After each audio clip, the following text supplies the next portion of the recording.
see. I will go into my Facebook and check as well.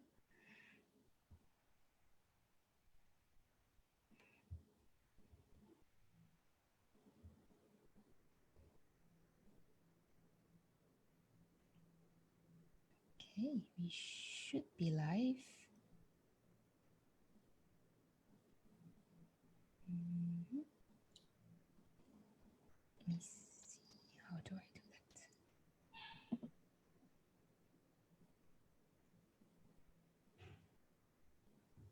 Okay, we are live. Just wait a few minutes and see how that goes. So,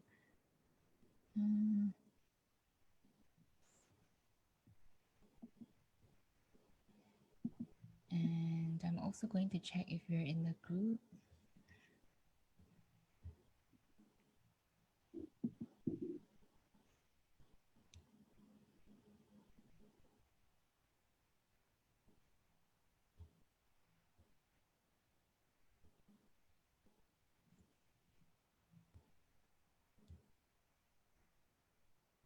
Okay, we are live on Hearty Moms, but I'm not sure if you are actually in the group, so I may just share that manually.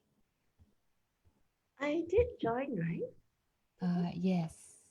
So let me try to share that again so that the other people in the group can watch us as well. And hi everyone, if you're there with us live, just give us a few minutes while I just do some shares. Let me see.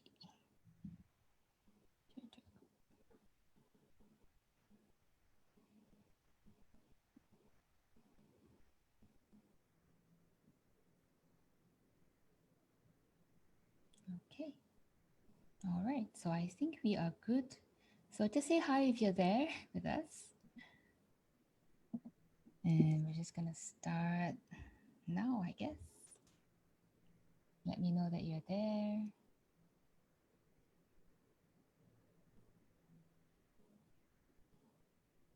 Okay, I'm still trying to figure out. Thank you for your patience. Okay, there we are. All right, awesome. Okay.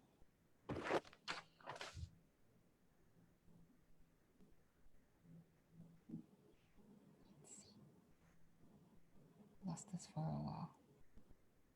Hi, Lisu. Thanks for joining us. Lisu says hi. Hi. Okay, so hi everyone. This is Sophie from Hearty Moms, where we love equipping working moms with tools to nurture happy, thriving children. And every week we speak to different experts along our team. And currently we are focused on exams. So today our guest speaker will be sharing with us on how to motivate our children.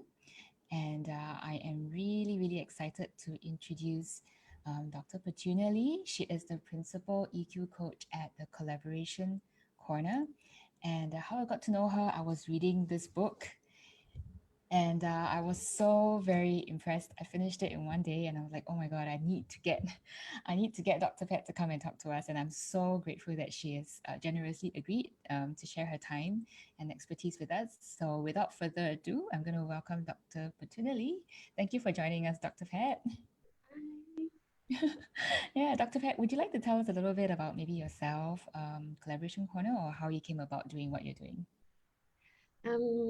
At the Collaboration Corner, we teach EQ in simulated real world work groups.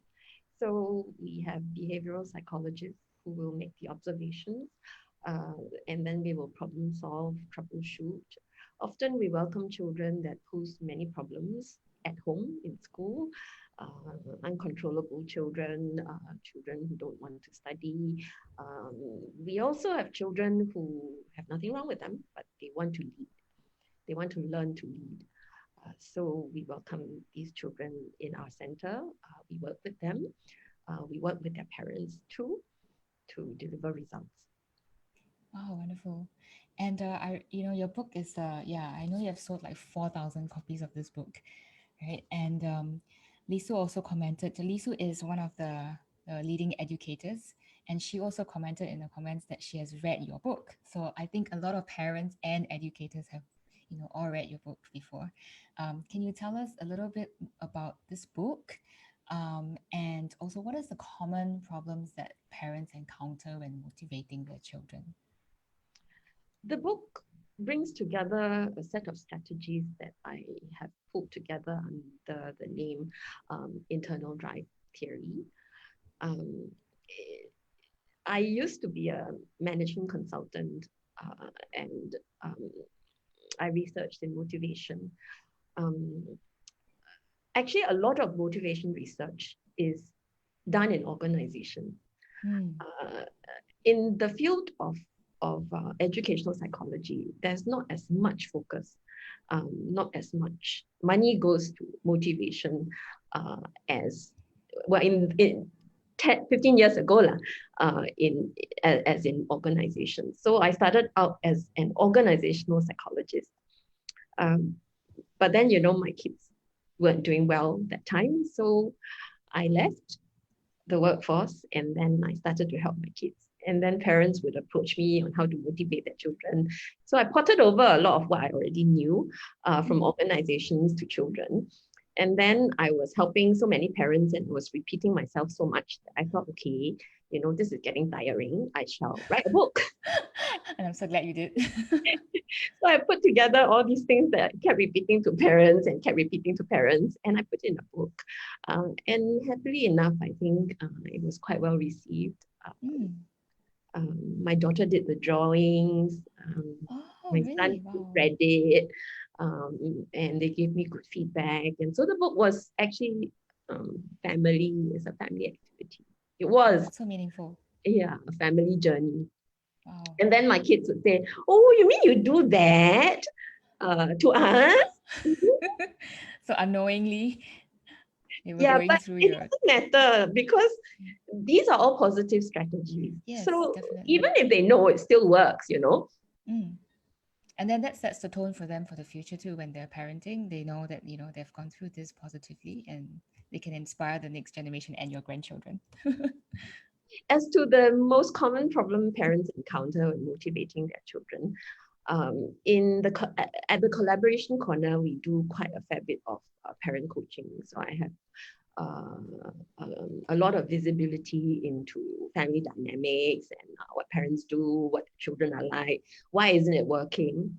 And across the board, I find that one of the issues parents manage poorly is actually the emotional environment at home. If Mm. you manage the emotional environment, you can motivate. Let me maybe share something uh, Okay. there. Mm. Because in essence, emotions power effort. So if you annoy your child, you deplete his motivation, he necessarily will hate study. But if you give him joy, tops up motivation, he will love study. Yes. Yes. So then I know a lot of parents are thinking, yeah, okay lah, but how, it's like, is it even doable? Yeah, how You're to up make it there, fun. you're saying these things, and it's all theoretical, anybody Mm. can say that, does it work? So I can actually share stories with you. We recently, last year, my September 2019 class welcomed 15 kids. Uh, One of the girls, I found out later, the mother had to bribe her with a book every week to attend my class. Mhm. And the other one, a boy, he attended 2 lessons. Uh, and at that time, the lessons were still in my home. Uh, Mm. then he went home and he said, "Mommy, have you seen how big her house is? You're paying her too much. You're just, funding her house. We shouldn't pay this kind of money." And he wanted to withdraw. So we started a class of 15. Two of these children flat out didn't want to come. So I managed the emotional environment. When they came, in our classes, children work in groups. Uh, as a matter of process and protocol, uh, my facilitators and I, we go around dispensing joy. We have many ways of doing it. We go around dispensing joy. Okay. Today, both their children, okay, not both these children, the girl, her mother told me her mother said, if you don't like Dr. Pet anymore, you can leave. And she said no. The boy, I told him, look, if you're not going to put in effort, you're going to give me sloppy work. I don't want to teach you anymore. And he put in a lot of effort after that because he didn't want to leave. So you see, it's not just theoretical. If you use joy, you really can motivate to put in extra effort. Okay? Surely. So the thing about families is this. Families always exist in groups, right? You can't have a family of one. So a family necessarily is a group. So family members actually affect each other's motivation.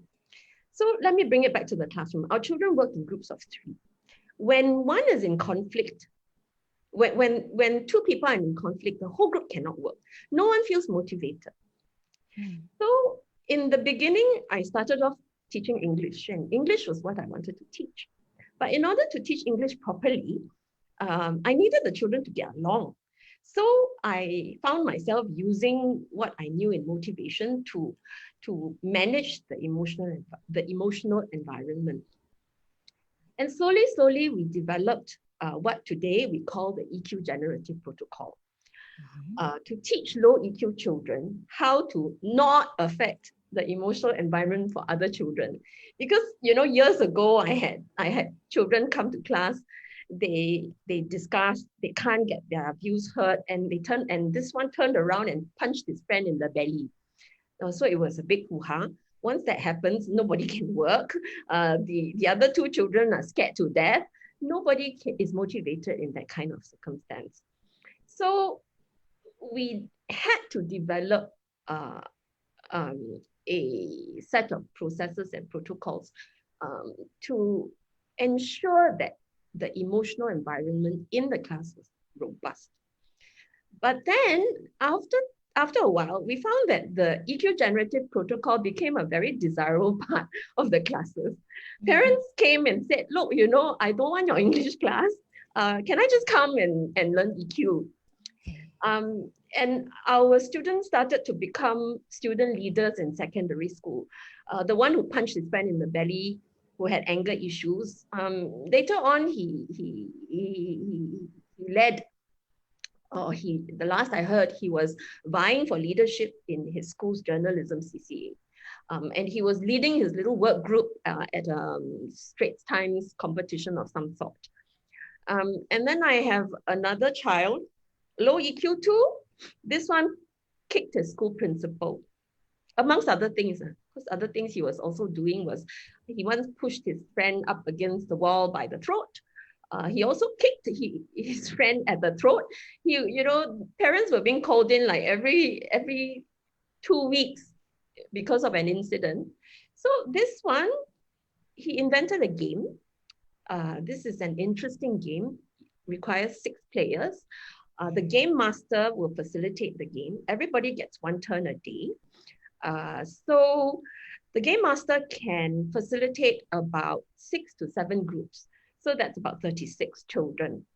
And they all want to play. So, he's now a leader. Effectively, he is game master. He facilitates 36 children in 6 groups playing his game, the one that he invented. Wow. And he has become, he used to be a pariah, nobody wanted to play with him because he was so touchy, so easily, so explosive. But now, he's very calm. He started to play softball, where previously he just couldn't, he couldn't stay in any team sport because he would always be fighting with people. So these are actually low EQ children. They start from a very low base. So from there, they became leaders.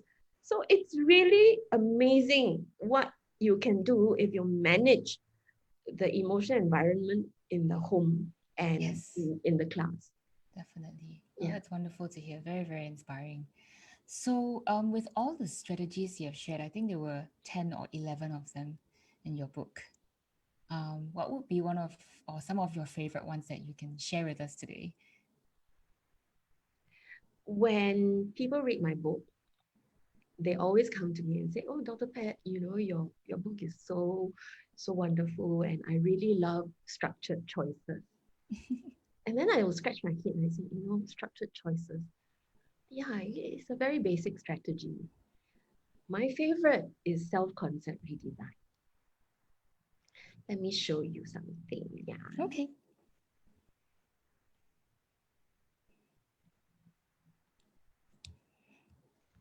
Self-concept redesign.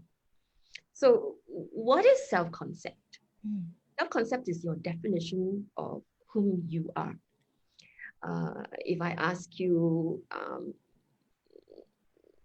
to define yourself, you might say, I'm a woman, I'm Chinese, I'm a mom of two kids, and I run Hearty Moms. So this is how you describe yourself. And then if I ask yourself, I ask you further, to describe you with maybe three adjectives, you might say, I'm kind, I am considerate, I have a heart, mm, for children and mothers. So that's your definition of who you are. Now, the research in psychology is very robust in this in the following. People always behave very much in accordance, consistently, very consistently with their self-concept. Okay, so mm, let me give you an example. My daughter, she's now a big girl now, but when she was 15, Nanyang girls put her in the humanities program. mm, So 25 girls were picked to go to what they call the HP class. At the end of year three, collectively, this HP class scored at the bottom of the cohort in math. So the teachers were all befuddled. They went into the room and said, how can you all score so badly? So the girls were like this, but we are all humanities people. We're not supposed to be good in math. We are good in geography, history, literature, not good in math. And the teacher was like, huh. So he went back and he got the exam data from the previous year. He came home, he did a bit of charting and graphing, and then he said, he came back and he showed the girls. But for you to even be picked to go into the humanities class, you have to be in the top of your cohort in math. So we don't understand how you're all dropped from the top 10% in math to bottom 10% in math. mm. And then the girls were like, huh. So you can see now how powerful labeling is. Yes, certainly. Labeling has immense consequences. Because they were labeled the humanities girls, they all decided that they were no good in math, and they weren't. They were no good in math. Mm, So self-concept design really is my favorite. mm, I do it without even thinking, because I do it so often, and I do it to my children still. I don't have to anymore, but I still do it. So um, how does it? How do I do it? Let me give you an example. Okay. When I took my son over from my mother-in-law in end of primary three, because he did so badly in school, he was like near the bottom of the class. My mother-in-law, you know, said to me, he's playful. He can't focus. He doesn't like studying. He does things mm, very slowly. And it was true. I looked at my poor son, he's so small, so skinny, and he really was all those things. But I used self-concept redesign on him. Next year, he's going to Cambridge. Nobody who knows him today will say that he's playful, unfocused, does things slowly, and doesn't like to study. You don't get into Cambridge with that kind of attitude. Yeah. So, self-concept design requires us to pick evidence from the child's natural behaviors. There must be evidence. mm. and then to use this evidence to accuse the child. And I use the word accuse. I know it's a very, very strong word, but essentially parents do this all the time, but negatively. You didn't finish your homework, you're lazy.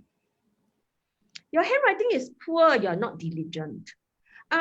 You do self-concept design all the time, but do you do it deliberately or do you do it accidentally?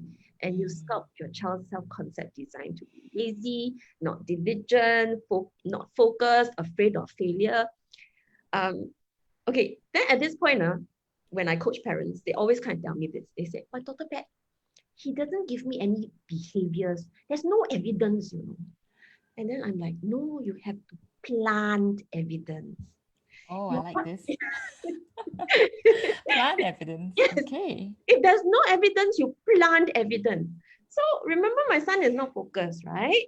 Okay. So I worked with him for 2 hours. Along the way, I gave him a lot of joy that kept him focused. At the end of 2 hours, because with my help, right? I mean, if I asked him, sit down there for 2 hours, don't move, what happened now? Yeah, but you know, I sat with him or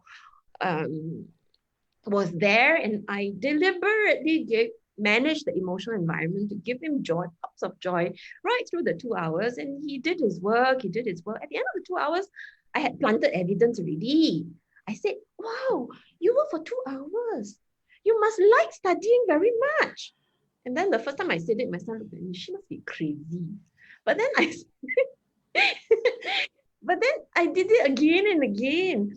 And so, and I still remember when he was in P3, he failed math. So he was like, I'm not good at math. He came and patted my knee and said, Mommy, I'm not one of the smart ones, Mommy. I'm not like JJ. I'm not smart. So in his self-concept is, I'm not smart and I failed math.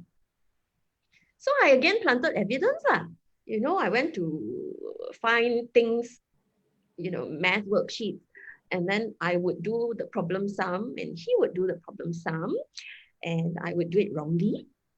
And then he would do it correctly.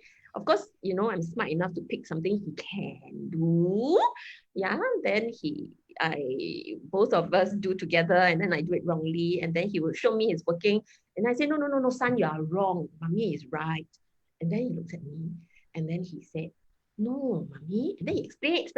I said, no, I'm right. He rolled his eyes.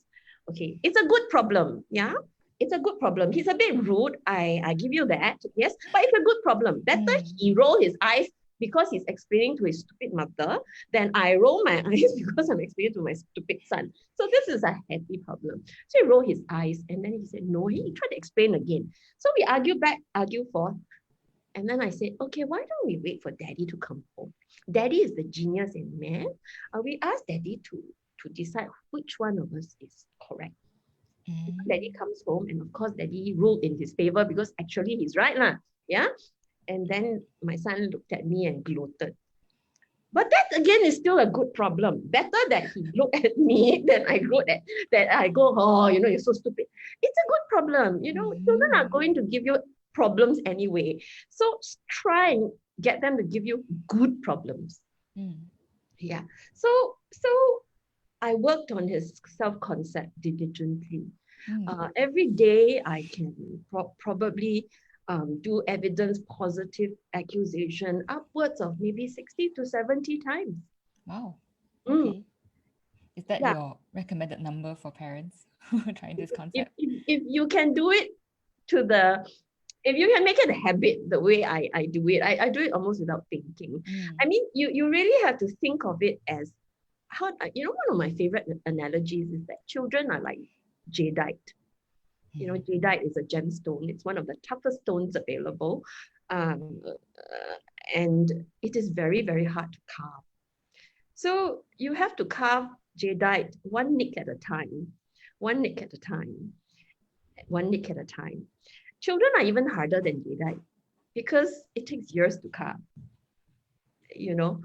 And you can't be too harsh because then you break the child. Just like you know, when you are carving jadeite, you have to put, as you carve, you need to place the jadeite under a constant stream of water. Otherwise, the stone, the heat generated will crack the stone, will damage the stone. So it's the same, you know, gently, you know, one stroke at a time, you sculpt the cell concept. So and it doesn't take that long, I think. No, yeah, I take that back. I took him over in P3. I was able to get him really done and properly done by the time he reached P6. So when he reached P6, he was everything not that his grandma had said. So I remember the 1 month before his PSLE, someone invited me to Israel. So I was like, oh, you know, I'm not going to get another chance like this. But his PSLE is coming. Yeah, but I will never get another invitation like this. So I said, okay, I don't care. I'm going to go, you know. And I went. When I came home, it was a 3-week trip. And when I came home, there were 15 top school papers on my table. And not just that, there was a sheet of paper with a table with 5 columns. Column number 1, the name of the top school paper. Column number 2, the marks he got after marking. Column number 3, the marks he lost to carelessness. Column number 4, the marks he lost to really don't know. And column number 5, action plan. Wow, lovely. It was there, all tabulated.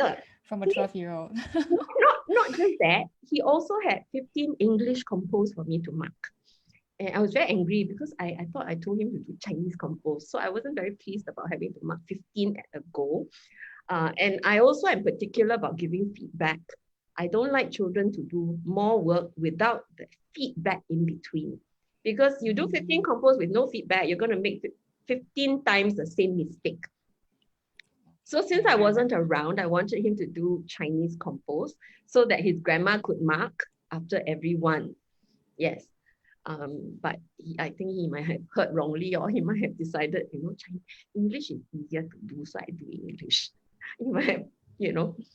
So yeah. So 3 years for P4, P5. By end of P6, he had a completely different view of himself. He saw himself as hardworking. He saw himself as good at math. He saw himself as diligent, honest, not afraid of failure. And that was the result of 50, 60 times a day. A stroke here, a nick there, stroke here, a nick there. Very effective. You basically, if you master self-concept redesign or design, right, you can look forward to the day when you can turn your back on the child, and your child will do what he's supposed to do without you running after him. So this one is my favorite strategy. Yeah. If I was given the choice to forget, you know, all strategies but one, I'll keep this one. Wow. And it's definitely very, very powerful. And, you know, as a mind wellness practitioner myself, I have to agree with you that the mind is a very powerful thing. And if you can, you know, grasp your mind, you can manage it. A lot of wonderful things can be done, and you can really bring out the potential in a person. Because when you're a person that is negative and living in that sort of negative thinking, like I can't, like you said, you know, the humanities kids are like, oh, we can't do math. If they're sitting in that kind of thought, then yeah, certainly your mind will say, yeah, I can't. So they shut everything out. And it's wonderful what you're saying. I like what you said, plant the evidence. It's really exactly. So you know, all these words are like accusation. Do it positive accusation. Then we talk about entrapment. Entrap them into showing the desired behaviors. No evidence, plant the evidence so you can accuse them of these positive things. And then they will start to believe that they are all these things. Yes. So one of the favorite things I like to tell parents, treat your child like the man or the woman today that you want him or her to become. Yes. Don't wait until that day, because you see Picasso, when he first started drawing, if his parents waited until he became Picasso to praise him, he would never have become Picasso. I mean, Mm. surely when he, at 3 years old, when he held a pen and made his first doodles, which looked like nothing at all, his parents or someone must have said, wow, good job, you did well, you must be very gifted in drawing. It Mm. starts somewhere. Yes, you have to start somewhere. Oh, and I love that you're emphasizing this. Treat your child the way you want them to be like. That's really, really important. Yeah, because you can't wait until that time. You have to start treating them right now, Yes, right? exactly. So if your son is irresponsible, you have to treat him as if he is responsible. If Mm. your son doesn't deserve respect, all the more you have to respect him today. Mm. You know, Wow. I always tell mummies, treat your son the way you treat his father. Mm. I mean, provided that it's a happy marriage. Okay. Yes, Fair enough. Hmm. But it's a great reminder, yeah, of how to treat your son. And then it goes both ways as well, because when you're treating your child with respect, that comes back that same way very naturally without having to be forced or using authority or anything. So that's true. definitely. That's Wow. Yeah, so we're really having very nice audiences with us live. So I thank all of you who are really watching us. And if you haven't read this book, I really want to highly recommend you to pick up a copy. We're going to put the link for you. Um, what we just shared today is only just one of them. Okay, there's like 10, 11 awesome strategies in there that you can also apply. So we'll put the link in, and you can order a book there through that link, or get connected with Dr. Pat to find out more about what she does. Certainly, she has a fantastic blog there as well that you can read more about her and what she does. Let me see if we've got any questions. Oh, hi, Joanna and Chizia. Thank you for joining us. Okay, well, I've got a bonus question for Dr. Pat before we finish off. So, Dr. Pat, our group is about Hearty moms. And Hearty moms to me are, moms who really take time to care for themselves, and they're therefore feeling nurtured and fulfilled so that they can in turn nurture happy, thriving kids as well. So, what's one thing that you like to do daily to make your day and to make yourself happy? actually I like my work. Mm. Um, I mean, I know. I mean, if you're talking about things like hobbies, um, all I do embroidery, I do knitting. These are activities that help to resource me so that I can feel joy at work. Uh, I mean, basically, I'm kind of I'm no, I am retired. I don't really need to work, so the work is what makes me happy. Mm. Um, I like seeing children change before my eyes. In July, we had one child. He was aggressive. He was a bully.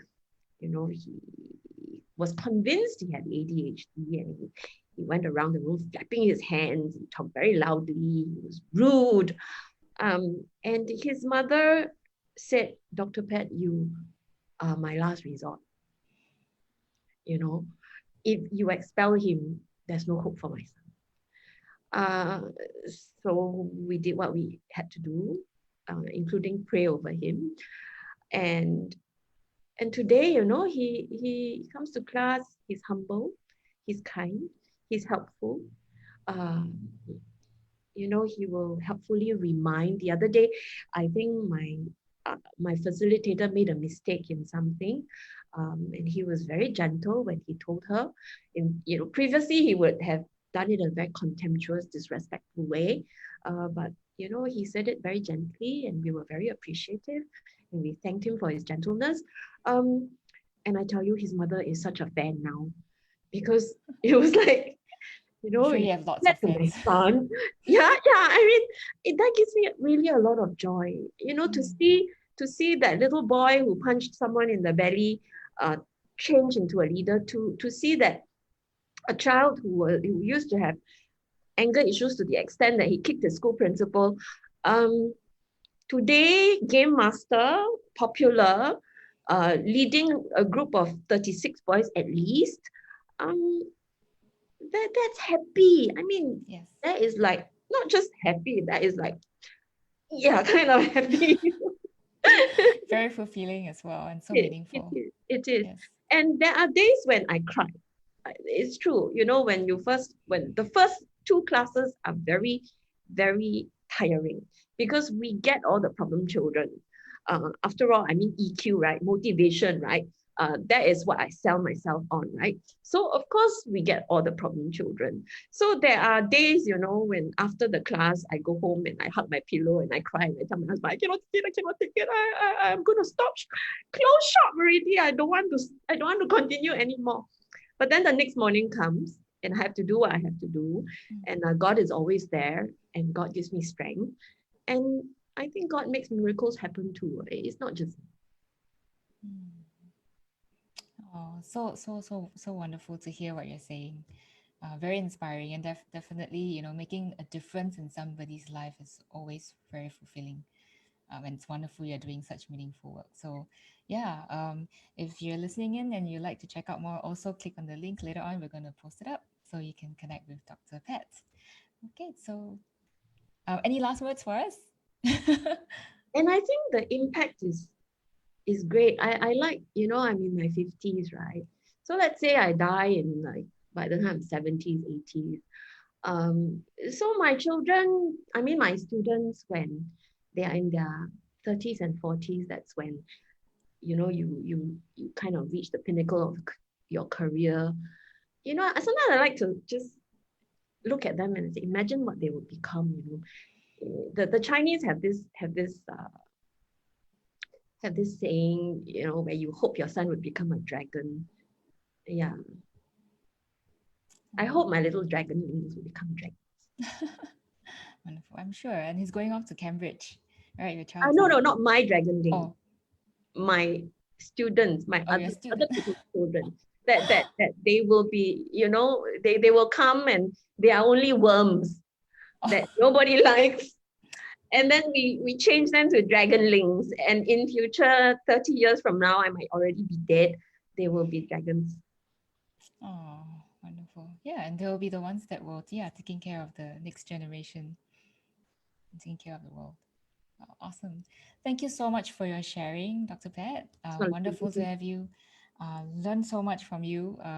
Wow, I'm excited to start planting evidence for my own child. yes, and make positive Yes, accusations. positive accusations. Love that. Absolutely. I love that term as Entrapment. well. Awesome. So yeah, so this we've come to the end of our Hearty chats. And thank you for those of you who've stayed with us and those who will be watching the replay. If you have any questions, feel free to put them in the comments, and Dr. Pet will be most happy to answer them later on. So thank you for joining us, and we wish you a good day. And join us in the next Hearty chat video again. All right, bye for now. Just let me switch up.